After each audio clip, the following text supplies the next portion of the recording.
নমস্কার। গল্পে গল্পে পড়া চ্যানেলে তোমাদের সকলকে জানাই স্বাগত। তোমাদের দ্বাদশ শ্রেণীর তৃতীয় সেমিস্টারের পরীক্ষা শেষ হয়েছে। আজ থেকে আমরা তোমাদের চতুর্থ সেমিস্টারের সিলেবাস শুরু করছি। তো আজকে আমরা তোমাদের নানা রঙের দিন, এই যে নাটকটি তোমাদের পাঠ্যতে আছে, তার বিষয়ে কিছু আলোচনা করব।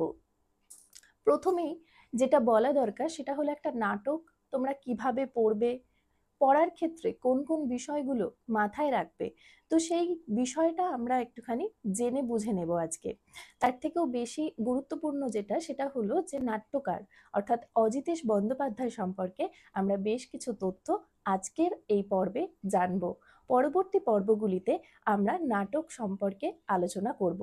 আশা করি ভিডিওটা তোমাদের ভালো লাগবে। পুরো ভিডিওটা দেখো এবং ভালো লাগলে বন্ধুদের সাথে শেয়ার করবে এবং অবশ্যই একটি লাইক করবে। তো চলো আমাদের আলোচনায় যাওয়া যাক।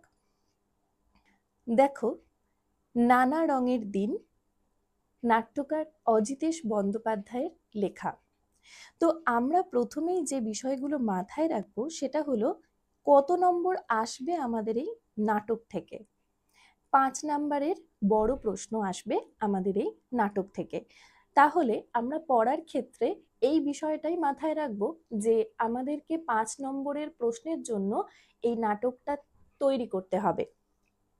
কিভাবে পড়বো নাটকটি বা কতদিন সময় লাগবে পড়তে, আপাত দৃষ্টিতে আমরা একবার নাটকটি নিজেরা পড়ে নিতেই পারি, কিন্তু বিষয়টাকে গভীরে জানার জন্য, বিষয়টার একদম সমস্ত কিছু খুঁটিনাটি ভালোভাবে বুঝিয়ে দেওয়ার জন্য আমি অন্তত তোমাদের কাছ থেকে 2 দিন সময় চাইবো, যে 2টো দিনের মধ্যে আমি তোমাদেরকে এই নাটকটি শেষ করাবো। কারণ যদি একদিনে করাতে যাই তাহলে সেই ভিডিওটি বেশ বড় হয়ে যাবে, ফলে তোমাদেরও হয়তো সেটা ধৈর্য থাকবে না দেখার জন্য। তাই আমি এটাকে 2টো পর্বে ভেঙে তোমাদেরকে দেব। পরবর্তী যে টপিকটা আমি রেখেছি নাট্যকারের পরিচিতি, যেটা নিয়ে আমরা আজকে আলোচনা করব, এবং নানা রঙের দিন এই নাটকের উৎস সম্পর্কেও আজকে আমরা আলোচনা করব। আর নাটক থেকে কিভাবে প্রশ্নোত্তর প্রস্তুত করব এই বিষয়টা কিন্তু আমরা নাটক পড়তে পড়তেই আলোচনা করতে করতে যাব, এবং তোমাদেরকে আমি ঠিক যেভাবে বলবো তোমরা যদি সেইভাবে বিষয়টাকে বুঝে নিতে পারো, আশা করছি তোমাদের বেশ উপকার হবে। তো আজকে আমরা আমাদের আলোচনায় চলে যাই, সেটা হলো নাট্যকারের পরিচিতি। দেখো, অজিতেশ বন্দ্যোপাধ্যায়, তার জন্ম 30শে সেপ্টেম্বর 1933 এবং মৃত্যু 13ই অক্টোবর 1983। বাংলা নাটকের জগতে অজিতেশ বন্দ্যোপাধ্যায় একজন উজ্জ্বল নক্ষত্র বলা যেতে পারে। তিনি শম্ভু এবং উৎপল দত্তের সমসাময়িক একজন নাট্য ব্যক্তিত্ব ছিলেন। অবশ্যই করে বাংলা সাহিত্যে বা বাংলা নাট্য জগতে তার যে অবদান সেটা তো মনে রাখার মতন। সেই বিষয়ে আমি তোমাদের অল্প কিছু তথ্য এখানে দিয়েছি, তো এই তথ্যটা একটুখানি তোমরা পড়ে নিতে পারো। আমি বলে দিচ্ছি কি লিখেছি। বাংলা নাটকের জগতে এক উজ্জ্বল দৃঢ়চেতা ব্যক্তিত্ব হলেন অজিতেশ।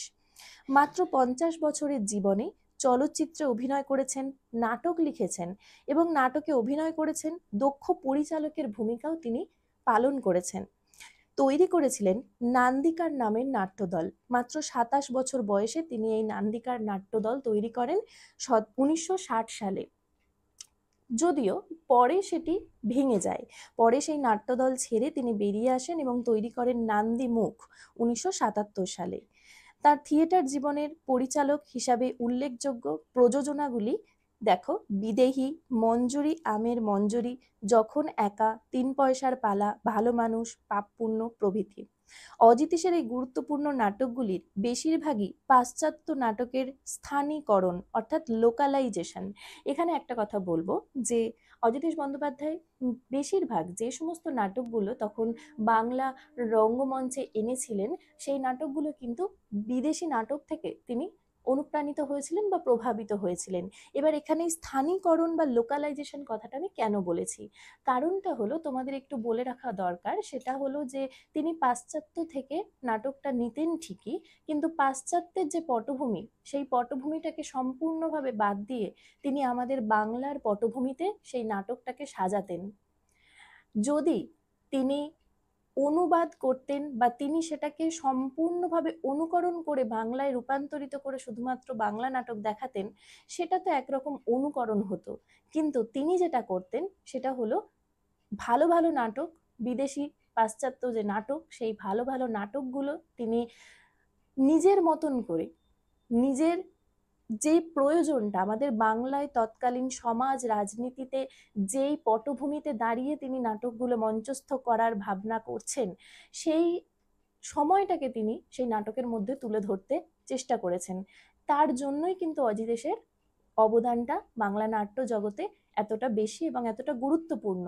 কিন্তু এর সাথে সাথে তোমাদের আরো একটা জিনিস বলে রাখি, সেটা হলো এই মানুষটিকেই কিন্তু ভুলে যাওয়ার একটা আপ্রাণ চেষ্টা করা হয়েছে বারংবার। তাই হয়তো আমরা যতটা বেশি উৎপল দত্তের নাম জানতে পারি, যতটা বেশি শম্ভু মিত্রের নাম জানতে পারি, ঠিক ততটা অজিতেশের নাম আমরা কিন্তু খুঁজে পাই না। তবু ভালো যে তোমাদের পাঠ্যতে এই মানুষটির একটি নাটক আছে, যার জন্য আজকে আমরা এই মানুষটাকে নিয়ে আলোচনা করছি। অবশ্যই বলবো তোমাদের যাদের নাটক সম্পর্কে একটু হলেও আগ্রহ আছে, বা আজকের ক্লাসটা শোনার পরে যদি তোমাদের কারোর আগ্রহ জন্মায়, তাহলে বলবো যে অজিতেশ বন্দ্যোপাধ্যায়কে নিয়েও একটুখানি ঘাটাঘাটি করতে পারো, একটু গুগল করে দেখতে পারো, মানুষটা সম্পর্কে জানতে পারো, এই মানুষটা সম্পর্কে।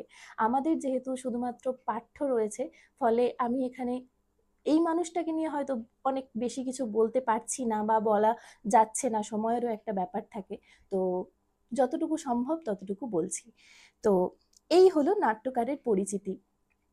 বিশেষ করে নান্দিকার যা তিনি তৈরি করেছিলেন এবং পরে সেখান থেকে বেরিয়ে এসে নান্দি মুখ, এই যে বিষয়টা, এটা তোমরা একটুখানি মনে রেখো। তো এবার চলে যাই যে নানা রঙের দিন নাটকের উৎস বিষয়ে। দেখো এটিও কিন্তু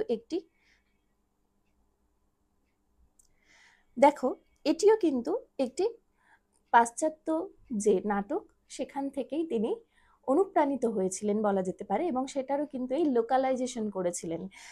তো নানা রঙের দিন নাটকটি আন্তন চেকভের দ্য সোয়ান সং নাটকের অনুকরণে রচিত হয়েছিল। নাটকটিতে একজন অভিনেতার জীবনের নানা পর্যায়ের ওঠাপড়ার কাহিনী ফুটিয়ে তুলেছেন নাট্যকার। অজিতেশের নাট্যকার হিসেবে সার্থকতা এখানেই যে তিনি পাশ্চাত্য নাটক অনুবাদ করলেও তাতে মিশে থাকতো তৎকালীন সমাজ রাজনীতি। তো এই ছিল আজকে আমাদের আলোচনার পর্ব। এরপরে যেটা বলার, দেখো নাটক থেকে কিভাবে আমরা প্রশ্নোত্তর তৈরি করব। প্রথমে নাটকটা আমরা ভালোভাবে পড়বো, যেটা আমি বলেছি তোমাদের। গুরুত্বপূর্ণ লাইনগুলো তোমরা দাগ দিয়ে রাখতে পারো, এবং সব থেকে ইম্পর্টেন্ট যেটা, সেটা হচ্ছে গুরুত্বপূর্ণ যে তথ্যগুলো তোমরা পাবে, সেই তথ্যগুলোকে তোমরা যদি নিজেরা খাতায় লেখো যে আমার মনে হচ্ছে এই তথ্যটা ইম্পর্টেন্ট, আমি তো পড়ানোর সময় বলবো অবশ্যই। তো তোমরা যদি নিজেরা এই কাজটা করো, তারপর দেখবে যে যখন তোমাদেরকে কোনো প্রশ্ন দেওয়া হবে বা প্রশ্নোত্তর তৈরি করতে হবে, সেটা নিজেরাই করতে পারবে। আমি প্রথম থেকেই এই কথাটা তোমাদেরকে, যেমন আগের বার বলেছিলাম এমসিকিউ এর ক্ষেত্রে যে তোমরা এমসিকিউ ঠিক পারবে যদি তোমরা বইটা খুঁটিয়ে পড়ো, তেমন এবারেও আমার একটা লক্ষ্য থাকবে তোমরা যাতে নিজেরা লিখতে পারো। তো এই প্রচেষ্টা নিয়ে আমি আজকে তোমাদের চতুর্থ সেমিস্টারের ক্লাসটা শুরু করলাম। আশা করছি আগামী দিনগুলো আমাদের ঠিক ধাপে ধাপে ধাপে ধাপে আমরা আমাদের সিলেবাসটাকে কমপ্লিট করে নিতে পারবো। এবং দেখো বারংবার পড়া, এটা তো সমস্ত বিষয়ের ক্ষেত্রে খুব জরুরি যে বারংবার পড়লে নাটকের বিষয়বস্তুটা তোমাদের আয়ত্ত হবে। তো এই কয়েকটা কথা নাটকটা পড়ার সময় একটু মাথায় রাখবে, এবং পাশে একটা খাতা রাখবে যেখানে তোমরা নোট করে নিতে পারবে যে হ্যাঁ, আমার এই এই বিষয়গুলো ইম্পর্টেন্ট লাগছে, এই বিষয়গুলো আমার জানা উচিত, তথ্যগুলো আমি যদি সংগ্রহ করি, এরপর আমি বিষয়টাকে গুছিয়ে নিজের মতন করে লিখতে পারবো। আশা করছি তোমাদের ভিডিওটা ভালো লেগেছে। কেমন লেগেছে অবশ্যই কমেন্টে জানাও। আমি আগামীকালকে তোমাদের নাটক নিয়ে আলোচনা ভিডিও আনছি। ততক্ষণ পর্যন্ত সবাই ভালো থেকো, সুস্থ থেকো, পড়াশোনায় থেকো।